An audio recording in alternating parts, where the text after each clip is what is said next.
Hello, welcome back बच्चों। मैं सुनील पांडे आप सबको अपने इस चैनल पांडे सर की क्लास में बहुत बहुत स्वागत करता हूं। आज हम लोग पढ़ने जा रहे हैं कक्षा 8 की पुस्तक अतीत से वर्तमान अध्याय 8 जातीय व्यवस्था की चुनौतियां। तो आइए अध्याय शुरू करते हैं। जैसा कि आप जानते हैं, मनुष्य एक सामाजिक प्राणी है और समाज के बिना मनुष्य का जीवन संभव नहीं है। किंतु समाज का विकास धीरे धीरे होता है और इस क्रम में समाज के शक्तिशाली वर्ग ने अपनी सत्ता को बनाए रखने की हमेशा कोशिश की है। पूरी दुनिया में मानव समाज कई वर्गों में प्राचीन काल से ही बटा रहा है, जिसमें एक शक्तिशाली और एक कमजोर वर्ग सदैव रहा है। तो आइए अब देखते हैं जाति सुधार हेतु तर्क। भारत में सामाजिक भेदभाव जाति व्यवस्था पर आधारित रहा है। इसे लेकर एक और एक विशेषाधिकार प्राप्त वर्ग जिसने समाज पर अपने प्रभुत्व की स्थापना की और श्रेष्ठ एवं उच्च जाति के रूप में प्रतिष्ठा प्राप्त की, तो दूसरी ओर एक शोषित और पीड़ित वर्ग अस्तित्व में आया। हमारे देश में भी इस प्रकार के सामाजिक भेदभाव के अनेक रूप सामने आए, जिसने कई प्रकार के सामाजिक कुरीतियों को जन्म दिया। जैसा कि आप पहले पढ़ चुके हैं, प्राचीन काल में समाज में वर्ण व्यवस्था थी, जिसमें पेशे या काम के आधार पर 4 वर्ण थे: ब्राह्मण, क्षत्रिय, वैश्य और शूद्र। आगे चलकर इन विभाजनों ने जातियों का रूप धारण कर लिया। इनमें पुनः कई उपजातियां बन गई। इनके बीच संबंधों में धीरे धीरे संकीर्णता आई, ऊंच नीच का भेदभाव बढ़ा, अंतर जातीय शादी विवाह एवं संबंधों पर रोक लगाई गई। जाति का निर्धारण काम की जगह जन्म के आधार पर होने लगा। जाति प्रथा का सबसे कठोर रूप छुआछूत की भावना के रूप में प्रकट हुआ, जिसमें निम्न जातियों को अपवित्र माना गया और उनका बहिष्कार किया गया। आधुनिक काल में कई कारणों से, खासकर शिक्षा के विकास और पुराने विचारों को नए ढंग से परखने के कारण, जाति प्रथा एवं इस पर आधारित भेदभाव, शोषण और तिरस्कार को दूर करने या उसमें सुधार लाने के उपाय आरंभ हुए। आइए तो यहां देखते हैं उपेक्षित जनसमूहों पर प्रभुत्व के कुछ तीखे उदाहरण। बंगाल के चंडाल, बिहार के डोम, दक्षिण बिहार के भुइयां, महाराष्ट्र के महार और उत्तर भारत के अनेक क्षेत्रों में चमार जातियों के साथ कठोर भेदभाव की नीति अपनाई गई। चमड़े का काम करने वाले लोगों को परंपरागत रूप से नीची नजर से देखा जाता था। 19वीं सदी में देश में अनेक भागों में अंग्रेजी शिक्षा प्राप्त करने वाले और नगरों में रहने वाले कुछ लोगों द्वारा इस व्यवस्था की कमजोरियों को सामने लाने और एक नई चेतना जगाने के उपाय किए गए। इसके तहत इस सदी में ऐसे कई सामाजिक आंदोलन हुए जिसका उद्देश्य समाज सुधार था। जाति प्रथा की आलोचना प्रारंभ हुई, जो समाज में विभाजन और असमानता का कारण बने हुए थी। इन सामाजिक बुराइयों को दूर करने के लिए भारतीय पढ़े लिखे वर्गों ने प्रयास किया, ताकि समाज के सभी वर्गों का उत्थान हो और उनके बीच बराबरी की भावना विकसित हो। इस कोशिश में कई सामाजिक सुधार शामिल हुए थे। यह एक और विदेशी सरकार से आज़ाद होने की लड़ाई लड़ रहे थे, तो दूसरी ओर समाज में अन्याय और अनुचित परंपराओं का भी अंत चाहते थे। चूंकि धर्म और समाज सुधार आंदोलन का उद्देश्य एक भेदभाव रहित समाज बनाने का था, इसलिए जातीय भेदभाव को दूर करने को विशेष महत्व दिया गया। इन समाज सुधारकों में कई ऐसे लोग थे जो जातीय असमानता के भी विरोधी थे। इन सुधारकों और सुधार संगठनों के सदस्यों में बहुत सारे ऊंची जातियों के लोग भी थे, जो जातीय भेदभाव और असमानता की समाप्ति चाहते थे। विभिन्न जातियों के बीच आपसी सामाजिक संबंधों को बेहतर बनाना चाहते थे। साथ ही वे पवित्रता और अपवित्रता के कड़े नियमों के आधार पर भेदभाव और छुआछूत के विरोधी थे। जाति व्यवस्था में ब्राह्मण जाति सबसे ऊपर थी, जिसे कई अधिकार एवं सुविधाएं प्राप्त थी। इस तरह यह समाज पर अपना प्रभुत्व स्थापित करने में सफल थे। यहाँ ध्यान रखेंगे कि ब्राह्मण समाज का वह वर्ग जिसने अपनी शिक्षा, ज्ञान एवं धार्मिक क्रियाकलापों के आधार पर समाज पर एकाधिकार स्थापित कर दूसरी जातियों पर अपना प्रभाव कायम किया, और अंत्यज समाज का वह वर्ग जिसे सभ्य समाज की परिधि से बाहर रखा जाता था। तो क्षत्रियों और वैश्यों के बीच जाति प्रथा इतनी कठोर और संकीर्ण नहीं थी, लेकिन ब्राह्मणों के जो विशेषाधिकार थे उससे वह वंचित रहे। क्षत्रिय वर्ग शासक वर्ग होने के नाते समाज में एक प्रभावशाली वर्ग के रूप में उभरा, जबकि वैश्य वर्ग ने आर्थिक संपन्नता के कारण स्वयं को आगे बढ़ाया। औपनिवेशिक काल में ब्राह्मणों ने कई अंग्रेजी शिक्षा को अपनाया, इसलिए प्रशासन के महत्वपूर्ण पदों पर उन्होंने अपने को स्थापित किया। नीचे दर्जे के सरकारी कर्मचारी, वकील, चिंतक, साहित्यकार आदि भी इसी समूह से थे। इस प्रकार के माहौल ने गैर ब्राह्मण जातियों की स्थिति को प्रभावित किया।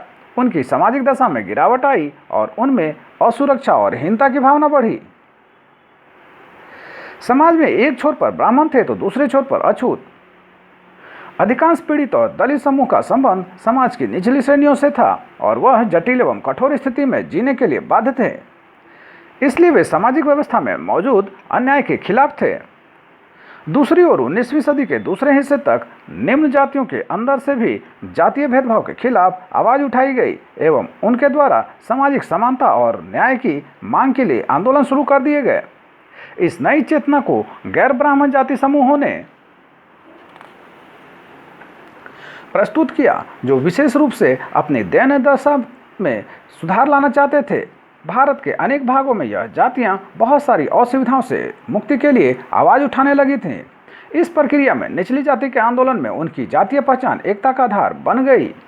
इन आंदोलनों के नेताओं में प्रारंभिक नाम महात्मा ज्योतिराव फूले का आता है। तो आइए अब देखते हैं महात्मा ज्योतिराव फूले, जिनका जन्म 1824 ईस्वी में और मृत्यु 1890 ईस्वी में हुआ था। ज्योतिराव फूले जाति व्यवस्था को मनुष्यों की समानता के खिलाफ मानते थे। उन्होंने जाति व्यवस्था को पूरी तरह से नकारा। अछूत वर्ग के खिलाफ अमानवीय व्यवहार और उन्हें सामान्य मानव अधिकार से वंचित रखने की स्थिति ने फूले को जाति प्रथा का प्रबल विरोधी बना दिया। अपने विचारों के प्रसार के लिए फूले ने पत्र पत्रिकाओं और पुस्तकों के प्रकाशन तथा भाषण और लेखन का माध्यम अपनाया। उन्होंने मराठी भाषा का प्रयोग किया ताकि आम लोगों की भाषा के द्वारा उनके विचार को जनसाधारण तक आसानी से पहुंचाया जा सके। उन्होंने आर्यवैदिक परंपरा का विरोध करने के लिए दीनबंधु नामक मराठी पत्रिका निकाली। 1873 ईस्वी में गुलामी नाम से निकाली गई अपनी पुस्तक में फूले ने शूद्रों की दास्ता के कारणों की व्याख्या की और इसकी तुलना अमेरिकी निग्रो, जिन्हें कि काले गुलाम भी कहते हैं, से की। इस तरह उन्होंने भारत की निम्न जातियों और अमेरिका के काले गुलामों की दुर्दशा को एक दूसरे से जोड़ दिया। फूले ने जाति प्रथा की आलोचना को सभी प्रकार की असमानता से जोड़ा। असमानता के खिलाफ लोगों को जगाना ही उनके संघर्ष का मूल्य उद्देश्य था। जातिगत असमानताओं और शूद्र जातियों की सामाजिक अधीनता तथा आर्थिक पिछड़ेपन के बीच संबंध के बारे में भी ज्योतिराव फूले ने चेतना जगाई। उच्च जातियों ने किस तरह किसानों का शोषण किया, उसका विश्लेषण उन्होंने विस्तार से किया। किसान लगान के बोझ और महाजनों के अत्याचार से परेशान थे। इसके विरोध में महात्मा फूले ने उन्हें समाज में सम्मान दिलाना चाहते थे।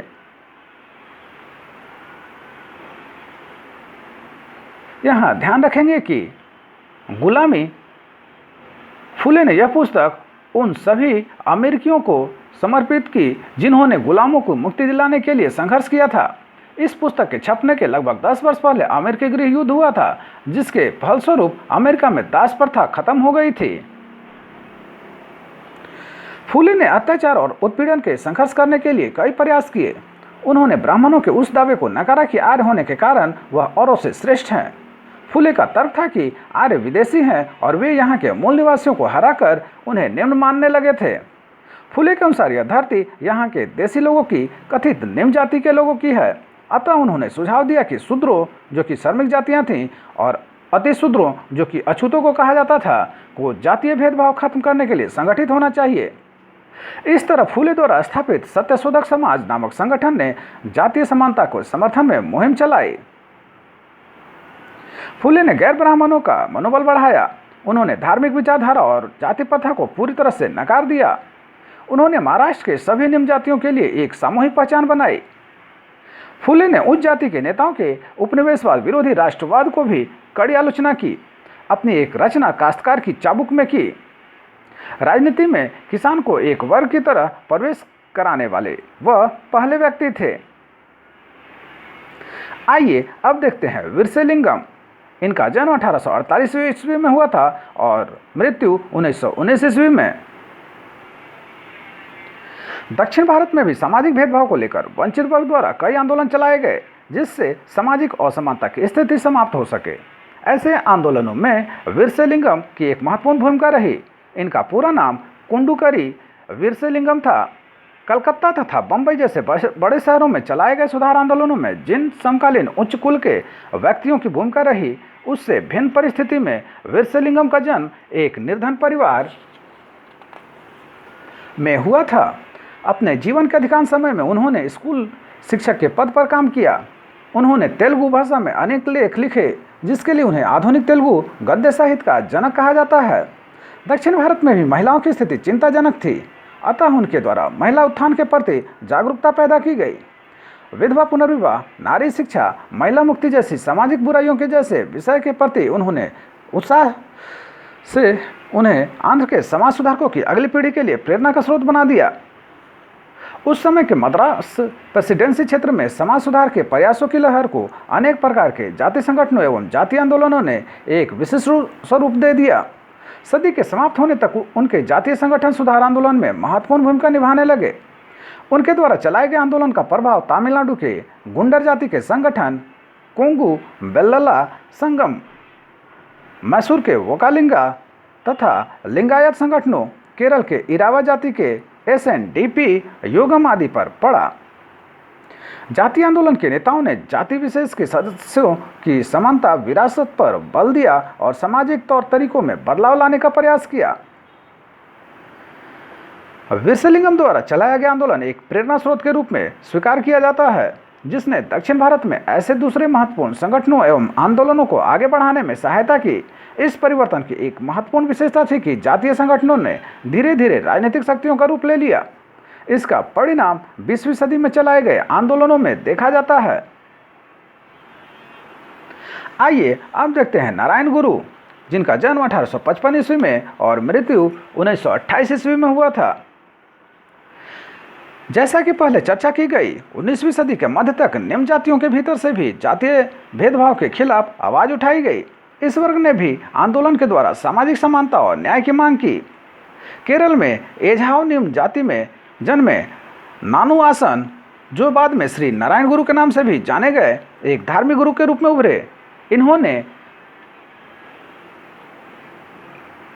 अपने लोगों के बीच एकता का आदर्श रखा। उन्होंने प्रेरणा दी कि उनके पथ में जाति का भेदभाव नहीं होना चाहिए और सभी को एक गुरु में विश्वास रखना चाहिए। इनके द्वारा श्री नारायण धर्म परिपालन योगम की स्थापना 1902 ईस्वी में की गई। इस संगठन के समक्ष दो उद्देश्य थे, एक छुआछूत का विरोध करना और दूसरा पूजा, विवाह और मृतक के अंतिम संस्कार की विधि को सरल बनाना। चूंकि इन पंथों की स्थापना उन लोगों ने की जो स्वयं निम्न जातियों से थे और उनके बीच ही काम करते थे, अतः उन्होंने निम्न जातियों के बीच प्रचलित आदतों और तौर तरीकों को बदलने का प्रयास किया और उच्च वर्ण के तौर तरीकों को अपनाने पर बल दिया ताकि निम्न जातियों में स्वाभिमान पैदा किया जा सके। इस संगठन के द्वारा दक्षिण भारत में मंदिर में प्रवेश अधिकार के लिए आंदोलन प्रारंभ हुआ। बाद में 1920 ईस्वी के दशक में यह संगठन माधवन के नेतृत्व में गांधीवादी राष्ट्रवाद से प्रभावित हुआ।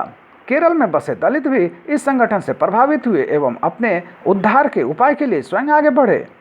इस प्रकार दक्षिण भारत के समाज सुधार आंदोलनों ने समाज के दबे वर्ग को राष्ट्र की मुख्य धारा से जोड़ने का सफल प्रयास किया। यहाँ ध्यान रखेंगे कि मद्रास बोर्ड ऑफ रेवेन्यू 1818 ईस्वी द्वारा दिए गए सर्वेक्षण की रिपोर्ट में जानकारी प्राप्त होती है कि निचली जातियों के समूहों से आए खेतीहर मजदूर लगभग गुलामी की स्थिति में ठेल दिए गए थे। आइए अब देखते हैं ईवी रामास्वामी नायकर अथवा पेरियार। इनका जन्म 1879 ईस्वी में और मृत्यु 1973 ईस्वी में हुआ था। और आत्मसम्मान आंदोलन। 20वीं सदी के आरंभ में गैर ब्राह्मण आंदोलन आगे बढ़ा। यह प्रयास उन गैर ब्राह्मण जातियों का था जिन्हें शिक्षा, धन और प्रभाव हासिल हो चुका था। सामाजिक न्याय की मांग करते हुए इनके द्वारा सत्ता पर ब्राह्मणों के दावे को चुनौती दी गई और गैर ब्राह्मण समूहों के लिए सांस्कृतिक और सामाजिक उत्थान के उपाय किए गए।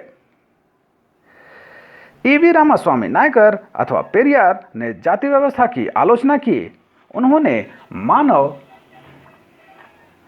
जाति की मौलिक समानता और गरिमा पर बल दिया। पेरियार, जो स्वयं एक सन्यासी थे, हिंदू वेद पुराणों के कट्टर आलोचक थे। वह विशेषकर भगवद गीता, रामायण और मनु द्वारा रचित संहिता के विरोधी थे। उनका मानना था कि ब्राह्मणों ने निचली जातियों पर अपना सत्ता था महिलाओं पर पुरुष का प्रभुत्व स्थापित करने के लिए इन पुस्तकों का सहारा लिया है। 1924 ईस्वी की एक छोटी घटना और उनके व्यक्तिगत अनुभव ने उन्हें कांग्रेस दल से अलग कर दिया। यद्यपि असहयोग आंदोलन में उन्होंने सक्रिय हिस्सा लिया था। जब कांग्रेस द्वारा आयोजित एक भोज में निम्न जाति के लोगों को अलग बैठाया गया, तब पेरियार ने फैसला किया कि अछूतों को अपने स्वाभिमान के लिए स्वयं लड़ना होगा। इसी बात को ध्यान रखते हुए उन्होंने 1925 ईस्वी में स्वाभिमान आंदोलन शुरू किया ताकि गैर ब्राह्मण जाति को जागरूक बनाया जा सके। पेरियार ने गैर ब्राह्मण समूहों के उत्थान के लिए अति सुधारवादी विचारधारा अपनाई, जिसे लेकर कई विवाद भी हुए। फिर भी उनके आंदोलन का सामाजिक आधार गांव के जमींदारों तथा नगर के व्यावसायिक समूहों तक सीमित था, इसलिए अछूतों को संगठित करने में असफल रहे। यहाँ ध्यान रखेंगे कि मई 1933 ईस्वी में कुडू अरसू नामक अपने आलेख में पेरियार ने लिखा कि आत्मसम्मान आंदोलन का सही मार्ग है। पूंजीपतियों और धर्म की क्रूरताओं को खत्म करना ही अपनी समस्याओं को सुलझाने का एकमात्र रास्ता है। पेरियार के विचार इतने लोकप्रिय हुए कि तमिलनाडु के लगभग समस्त क्षेत्र में इनके नेतृत्व को स्वीकार किया गया। 1937 ईस्वी में जस्टिस पार्टी का नेतृत्व इन्हें सौंपा गया, जो बाद में द्रविड़ कशगम के नाम से जानी गई। परंतु पेरियार का मानियामाई से विवाह ने एक विवाद को जन्म दिया और इनके विरोधी अन्नादुरई के द्वारा द्रविड़ मुनेत्र कशगम ने 1949 ईस्वी में स्वयं को अलग कर दिया। अब यह संगठन केवल एक सामाजिक सुधार चिंतन का केंद्र नहीं रहा, बल्कि इसने राजनीति में भी प्रवेश किया और इसकी लोकप्रियता आज भी तमिलनाडु के क्षेत्र में बनी हुई है। आइए अब देखते हैं राष्ट्रपिता महात्मा गांधी। महात्मा गांधी ने भारत में आगमन के साथ जिस प्रकार से निम्न जातियों के बीच में जागरूकता उत्पन्न की, उसे एक युगांतकारी घटना के रूप में देखा जाता है। उनके द्वारा गैर बराबरी के विरोध में आंदोलन को विशेष बढ़ावा दिया गया। 1919 ईस्वी में पहला अखिल भारतीय डिप्रेस्ड क्लास सम्मेलन हुआ, जिसमें कांग्रेस के द्वारा गांधी जी के सुझाव पर छुआछूत के विरुद्ध घोषणा पत्र जारी किया गया। अछूतों और दलितों को उन्होंने हरिजन का नाम दिया। इनका उत्थान गांधी जी का प्रमुख उद्देश्य था। उनके उद्धार के लिए गांधी के द्वारा अनेक रचनात्मक कार्यक्रम चलाए गए। इन प्रयासों से छुआछूत की प्रथा कमजोर पड़ी। 1932 ईस्वी में गांधी जी ने हरिजन सेवक संघ की स्थापना किया, जो उन्हें चिकित्सा और तकनीक संबंधी जानकारी एवं सुविधा पहुंचा सके। 1933 ईस्वी में हरिजन नामक साप्ताहिक पत्रिका निकाली, जिसमें कई संवेदनशील विषय पर जैसे हरिजनों का मंदिर में प्रवेश, जलाशयों को हरिजन के लिए उपलब्ध करवाना, शिक्षण संस्थाओं में प्रवेश आदि का समर्थन किया गया। गांधी जी के यह रचनात्मक कदम मानवीय भावनाओं से प्रेरित थे और इनसे राष्ट्रीय आंदोलन को नई शक्ति मिली। गांधी जी ने जाति प्रथा में सुधार के प्रयासों के साथ छुआछूत में के विरोध, महिलाओं की स्थिति में सुधार और हिंदू मुस्लिम एकता को बढ़ाने के महत्वपूर्ण उपाय किए। जब द्वितीय गोलमेज सम्मेलन के बाद दलितों के लिए पृथक निर्वाचन की व्यवस्था हुई, तब गांधी जी अछूतों को हिंदुओं को से अलग मानने की सरकार की नीति से अत्यंत दुखी हुए और इसे समाप्त करने की मांग रखी। उन्होंने इसके विरुद्ध आमरण अनशन किया, जिसके फलस्वरूप 26 सितंबर 1932 ईस्वी को भीमराव अंबेडकर के साथ पुनः समझौता हुआ और गांधी जी हरिजनों के उद्धार में लगे रहे। गांधी जी जाति प्रथा के प्रबल आलोचक रहे। गांधी जी भारत को केवल औपनिवेशिक शासन से मुक्त कराना नहीं चाहते थे, बल्कि भारतवर्ष में जिस प्रकार की सामाजिक गिरावट आई थी, उसे दूर करने में उन्होंने असाधारण इच्छा शक्ति भी दिखाई। उनका मानना था कि भारत सही अर्थों में तब स्वतंत्र होगा जब वह अपनी आंतरिक कमजोरियों पर काबू प्राप्त कर पाएगा। आइए अब देखते हैं बाबा भीमराव अंबेडकर।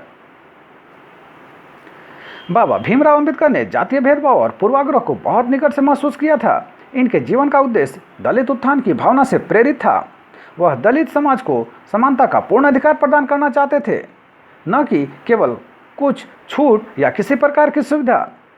भारतीय जातिगत समाज में दलित वर्ग को सम्मानपूर्ण स्थान दिलाना अंबेडकर के लिए अधिक महत्वपूर्ण था। सामंती तास्ता के वह प्रबल विरोधी थे, अतः उन्होंने दलितों को शिक्षित होने का आह्वान दिया और दलितों के वैधानिक और राजनीतिक अधिकारों की मांग रखी। उनके द्वारा मैला ढोने की अमानवीय परंपरा की कड़ी निंदा की गई। अंबेडकर के द्वारा 1920 के दशक में एक प्रमुख आंदोलन प्रारंभ हुआ। इस आंदोलन को संगठित रूप देने के लिए 1924 ईस्वी में बहिष्कृत हितकारी सभा का गठन हुआ। 1927 ईस्वी में महादलित सत्याग्रह आरंभ किया गया ताकि अछूतों के प्रति अपनाई गई भेदभाव की नीति को समाप्त किया जा सके। 1930-31 के गोलमेज सम्मेलन के पूर्व अम्बेडकर दलित वर्ग के प्रमुख नेता के रूप में उभर चुके थे। इन्होंने दलितों के लिए एक अलगाववादी धारणा रखी जिसके आधार पर दलितों के लिए अल्पसंख्यकों की तरह पृथक निर्वाचन की मांग रखी गई, लेकिन गांधी जी ने इसका विरोध किया और उनके सत्याग्रह के कारण पुनः समझौता लागू हुआ। 1942 ईस्वी में अंबेडकर के द्वारा अनुसूचित जाति संघ की स्थापना की गई।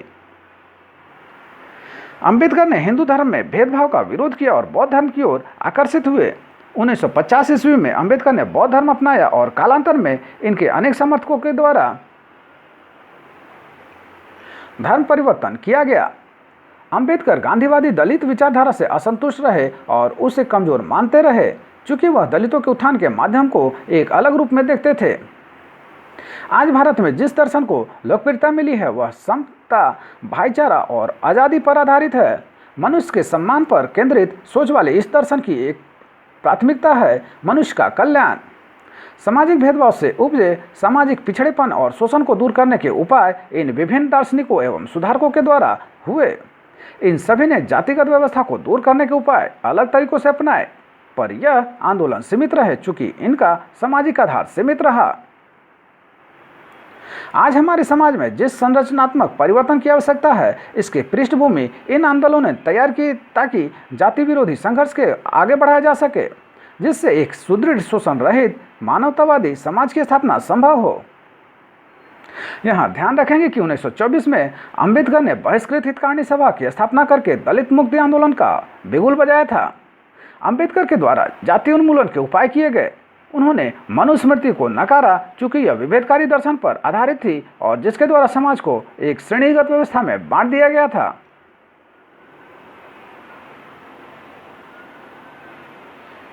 तो आइए अंत में देखते हैं हमने क्या सीखा। पहला, फूले के द्वारा सत्यशोधक समाज की स्थापना हुई। दूसरा, गैर बराबरी विरोधी आंदोलन का केरल में नारायण गुरु के द्वारा प्रारंभ किया गया था। तीसरा, पेरियार के द्वारा जाति सुधार आंदोलन प्रारंभ किया गया। चौथा, हरिजन सेवा संघ महात्मा गांधी के द्वारा 1932 ईस्वी में गठित किया गया। पांचवा, बाबा भीमराव अम्बेडकर के द्वारा 1924 ईस्वी में बहिष्कृत हितकारिणी सभा की स्थापना की गई। छठा, फूले ने मराठी भाषा में दीनबंधु नामक पत्रिका वैदिक परंपरा का विरोध करने के लिए निकाला। सातवां, दक्षिण भारत में भेदभाव को लेकर वीरशैवलिंगम की महत्वपूर्ण भूमिका थी। आठवां, अछूतों और दलितों को गांधी जी ने हरिजन का नाम दिया। नौवां, 1932 में गांधी जी ने हरिजन सेवक संघ की स्थापना की एवं 1933 ईस्वी में हरिजन नामक साप्ताहिक पत्रिका निकाली। 10वां, 1942 ईस्वी में अंबेडकर के द्वारा अनुसूचित जाति संघ की स्थापना की गई। तो आप सबको हमारा प्रयास कैसा लगा हमें जरूर कमेंट कर बताएं। हमारे इस चैनल पांडे सर की क्लास हो जरूर सब्सक्राइब करें और बेल बटन को दबाएं ताकि आने वाली वीडियो का नोटिफिकेशन आपको मिलता रहे। दूसरों के साथ इसे शेयर करें और हाँ, लाइक करना तो बिल्कुल ना भूलें। आपका लाइक करना ही हमारी मेहनत का फल है। धन्यवाद। Thank you.